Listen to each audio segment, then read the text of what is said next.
Alphabet shares are higher after announcing a quantum computing breakthrough, unveiling its new chip, Willow, which can perform a milestone computing in just 5 minutes' time that would take a classic supercomputer longer than the history of the universe. Artificial intelligence. Quantum computer. Artificial intelligence. AI. Buzzword. AI. AI is AI. We have quantum AI now? Huh? Wow, back at it again with another Yap session. I mean, at least we're talking about some recent news, right? I spin fellas, my swing quicker than Federer. I serve packet of bands back on a regular. Google has entered the chat. Hey there, I'm a big tech CEO. Welcome to this year's tech company announcement. Now, as you guys know, it is currently Q4 and everybody's trying to boost up their sales and their KPIs before the end of the year to make their investors happy. And this is why you are all here today. Thank you so much. Computing as we know it today is dead. I mean, honestly, computing is just so 2008. You sold 2000 and late. The future is here. Today, I'm going to reveal quantum AI. And I'ma tell her how she sing for me T-Pain. Your mama's hooked on the packs I've been selling her. We're doomed. Hold it right there. Unfortunately, we can't just jump in as we usually do. For today's topic, we're gonna have to do a little bit of an explanation. Just a little bit. Now, I promise I'll make this as simple, as quick, and as brain rotty as possible. And I'm gonna put some Subway Surfer right here for you to enjoy. Now you can't click off, all right? Subway Surfer, right here. Stick around and enjoy the show. All right, we gotta do a little bit of quantum computer explaining before we get too deep into this, right? Now, I assume at this point, everyone knows about computer bits, right? Zeros and ones. We've seen hacker movies before.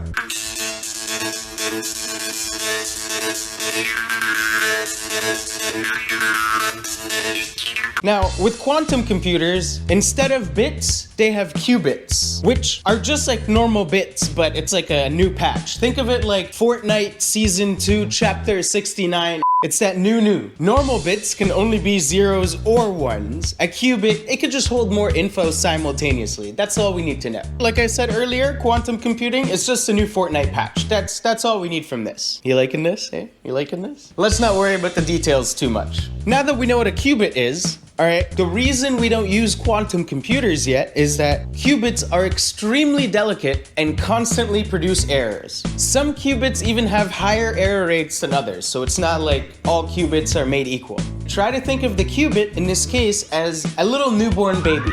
All they do is suck shit, poop, burp, cry, pee all over you for the first couple weeks. And they need constant attention. This is where qubits are right now. They're just like a little newborn baby. Not to mention, this quantum computer thing is currently extremely massive and needs to be kept at near absolute zero the whole time it's operating. So you're not getting the Apple iPhone quantum intelligence anytime soon. So to recap, qubits, quantum computing, Fortnite patch, little newborn baby. I'm glad we were able to get out of the thick of it. I'm in the thick of it, everybody. They know me where it snows, I skied in and they... From the screen to the ring to the pen to the key. Let's talk about the recent news, okay?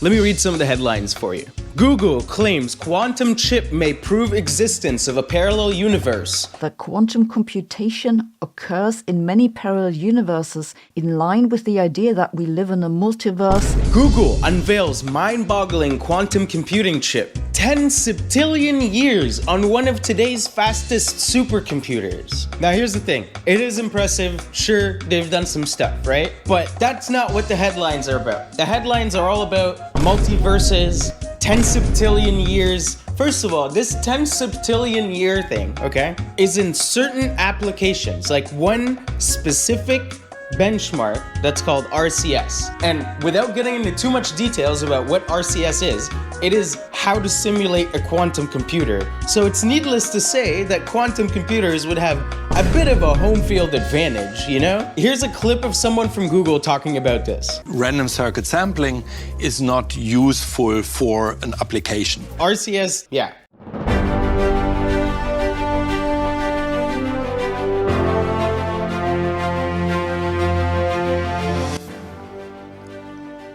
Breaking news. This just in. scientists have crunched a number and have discovered that real computers are bad at doing quantum computer things. Back to you, James. Yeah, no shit, Sherlock. Honestly, without getting too much into the science and the specs and all that kind of stuff, the real breakthrough here is the error correction, right? Remember how we talked about it being newborn babies and all that? All Google did here was that they made their error correction rate 5 times X, where it was like 6 years ago or something like that. The truth is, nobody focuses on that because it's not pretty. Just like how we don't talk about newborn babies burp, shitting, coughing, peeing, pooping all over you because it's not pretty. You look up a newborn baby and all you see is these cute pictures, but nobody ever talks about ugly babies. Ugly babies matter too.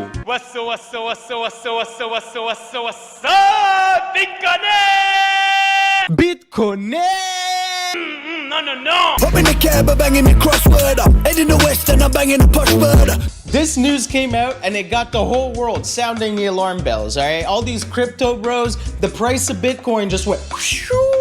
Let me read some more headlines to you. Satoshi's Bitcoin holdings at risk as quantum computing advances. Will quantum computing really destroy crypto forever? This Reddit post actually made me really laugh, okay? Why are people throwing money at crypto if quantum computing is coming? Now listen, before all you Hawk2a coin holders freak out, let me tell you this, quantum computing ain't coming for those coins. Oh, you gotta give him that Hawk. Keep them Hawkonomics going. Honestly, quantum computing is really far away from doing anything useful. What's probably more likely gonna happen is an AI overlord, way before quantum computing can do anything, so. Ringing the bell bells, bringing the website, I'm flinging the dry food. Yes, again, AI again. Now, we've already talked about the Q4 phenomenon and how the AI frenzy is affecting it right now. Everyone and their mother is slapping AI on everything. That's not new though. OpenAI is doing their 12 days of AI thing, where every day until Christmas, they're revealing a new feature.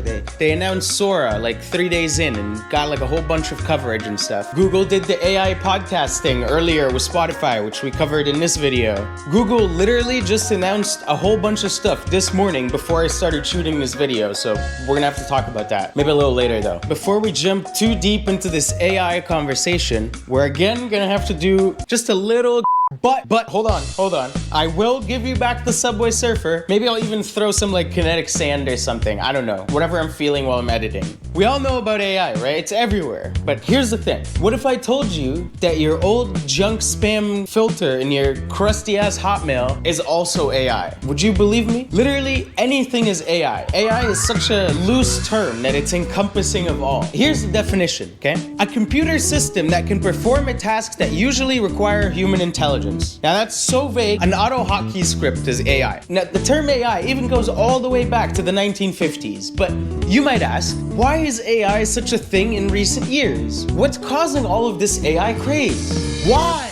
Mr. Big Bucks, I'll be looking at business. Dressed to kill, mama got me up on a writ list. In order for us to understand why AI is everywhere today, we have to go back to 2015. A moment in time where Google's DeepMind released one paper that changed AI forever.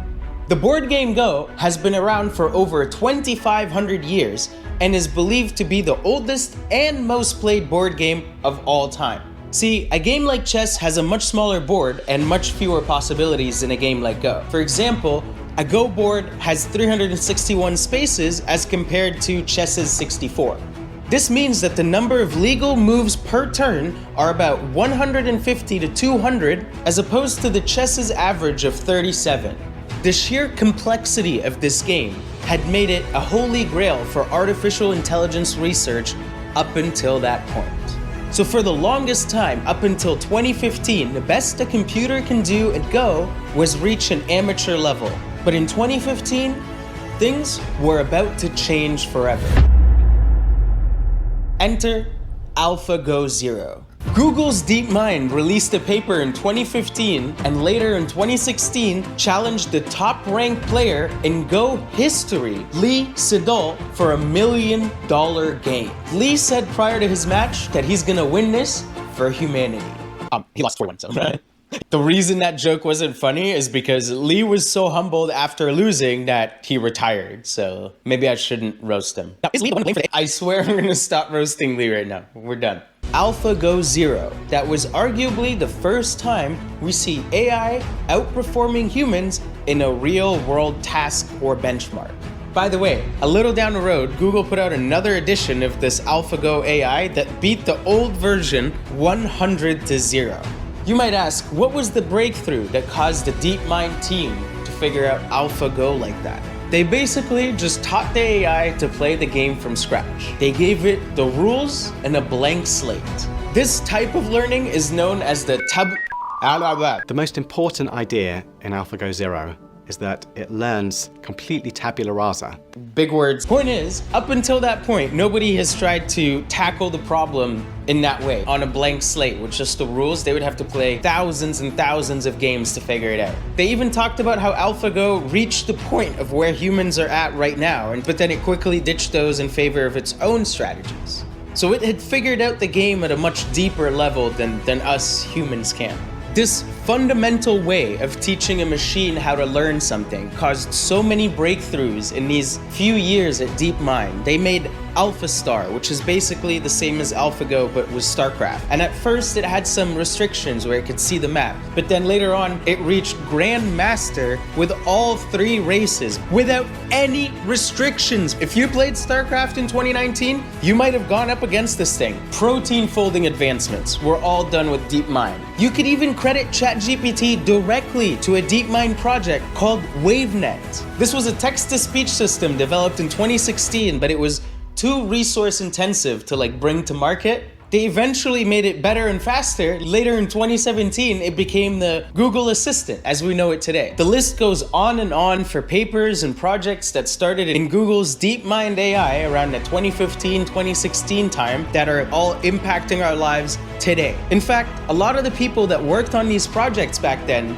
are the people leading the top AI companies today. Now, why is this important, you might ask? Well, at first when I started writing this, it wasn't important. It was just to show how cool it was that, one building at Google dominated AI research and is probably the reason behind all of the advancements in recent years, right? It's cool to think that it all came out of one building. But like I briefly mentioned earlier, Google is back in the news by revealing a whole bunch of stuff, and a lot of it is from DeepMind. So we're gonna talk about that. The bigger the bag, the bigger the butt crack. But later though, not right now. Gotcha. We fast forward to 2024.